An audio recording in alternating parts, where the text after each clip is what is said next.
And we'll finish off with another underrated player. I keep on waiting for Shane Tuck to have that horrible season where he just falls away completely in fantasy footy, but it just doesn't seem to happen.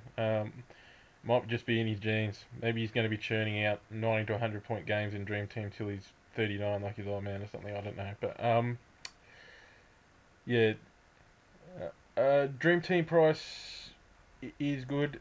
Super Coach, I question whether to use him in Super Coach or not, depending on his disposal efficiency, but definitely keep him in mind for Dream Team at 400,000 for Shane Tuck. If he has another consistent year like usual, then he'll churn you out plenty of decent scores. And that's the end of the blue chip midfielders for 2011. So we'll move on now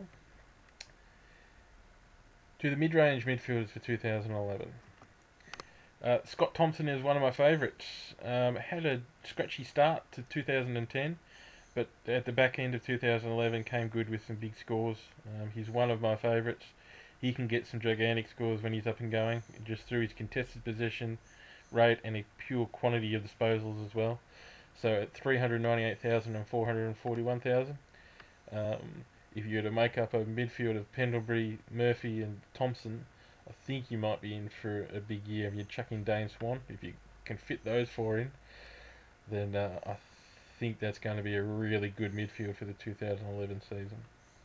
So Scott Thompson, keep that name in the forefront of your mind. Joe Watson, Mr. Consistency, always gets up around 100. Probably a little bit unsung by supporters from other teams, but Joe Watson is an excellent midfielder. Gets a lot of contested possession, which is why his super coach price is much higher. Handballs a bit, which is why his dream team coach is a little bit lower. But yeah, super coach, he's a top class midfielder that should be in considerations. And looking at Essendon's form early on, I would say that his dream team price will go up a tad in 2011. Joel Corey, I put in here, got a question mark over just a number of seasons. He seemed to be he's played in finals campaigns and just seemed a little bit battle weary throughout 2010. So I've got a question mark. I think his price will drop, but he could also have a very consistent season and continue on as per usual. But just keep an eye on him. But I'm a bit wary of him. Heath Scotland. I've got concerns over Heath Scotland. He's been a traditionally high scorer in both forms of the competition. Last year went a little bit off the boil, and I think he's 31 this year. And for an outside runner, I think this might be just about it for Heath, I think, the 2011 season. But he could prove me wrong, but yeah, I'll be very wary of putting Heath Scotland in my teams this season. Just keep an eye on him. He might be worth a upgrade later on, if that's possible, if he does have a good season anyway. David Mundy. Looking at Fremantle's early season form, I'm a bit concerned over David Mundy. I also heard that he's had a bit of an interrupted pre-season. So I think his price may drop off a little bit. He did have an outstanding 2010 season, there's no doubt about that, where he stepped up to be a top draw midfielder for Fremantle. But once Michael Barlow got injured and the weight came on him a little bit last year, he seemed to tail away a little bit, I think. And with Fremantle's poor pre-season form, I just don't see Fremantle doing all that well in 2011, and I think that a lot of their fantasy football stars from last year will drop away as well. But I also think there are a couple new ones that will emerge. So, yeah, just be careful with David Mundy. Sean Burgoyne, looking fantastic in pre-season at that price in both Dream Team and Supercoach. Well worth a look. Played very well in pre-season games in the NAB Challenge.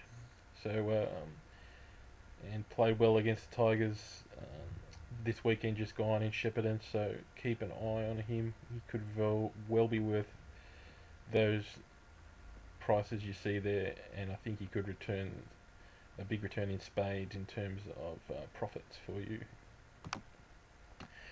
Tom Rockcliffe had a big 2010 in Supercoach and Dream Team for effectively a first year player. I think he was a first year player actually. So Brisbane have had a horrible pre-season, although they did win on the weekend. Um, but he's one that's going to be on my watch list rather than straight in the team. The second half of last year, he was getting 90s and 100s almost every week off halfback. But if he moves into the midfield this season, as I hear is going to happen, then I'd be a little bit concerned about how he's going to do in 2011. So just put him on a watch list, maybe, I think. Bernie Vince, it was 2 seasons ago now, he was racking up massive scores in Dream Team. He's been injured pretty much ever since, and which is a big concern. But if he does get right, then those prices you see there on your screen are well under the odds, and he will gain big points in 2011 if he keeps himself fit. That's the only question that I've got over Bernie Vince. If he can keep himself fit, then he will get plenty of the football. So, possible watch list, but at that price, he also may worth bringing in as a mid-range midfield straight away. But hopefully you all have signed up to the Champion Data newsletter, which gives you all the NAB Cup and NAB Challenge stats from each week. And have a look at Bernie Vince and see how he goes through these last couple of weeks of pre-season. Liam Anthony, he is, when he, much like Bernie Vince, when he is fit, he is a massive point scorer in both competitions as well. So keep an eye out from him. From what I've heard, he's had a reasonably good pre-season, and he's been playing in pre-season games. So he's been unlucky, I think, with injuries at North Melbourne. They all seem to have been created by collisions rather than any soft tissue kind of things.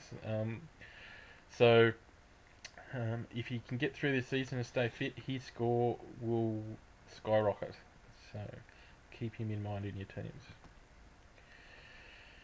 Sean Higgins, once one of my favourite young players in the AFL, but in Dream Team and Supercoach. But just when he's on fire and racking up massive scores, he'll do his ankle or do something and just injure himself, which is what I'm concerned about with him. He doesn't seem to have that hardened body to get through an AFL season yet. When he does, his scores will go through the roof because he'll get 100 points every week almost. But I'm just going to sit and wait on Sean Higgins. He's kind of a little bit in my Daniel Kerr file, I suppose. But hopefully he'll get through the season and make plenty of points for all his Dream Team and Supercoach followers. Steel side bottom could be a big improver. Keep an eye on him. Young, talented midfielder with clean disposals. So see how he goes. He's on my watch list. So just keep an eye on him. Tom Scully, a little bit concerned with his pre-season and all the scuttlebutt and stuff that's going around with him and GWS, but he is a class player, probably better suited to Supercoach as he handballs a little bit more than Dream Team, so definitely keep an eye on him for your Supercoach teams.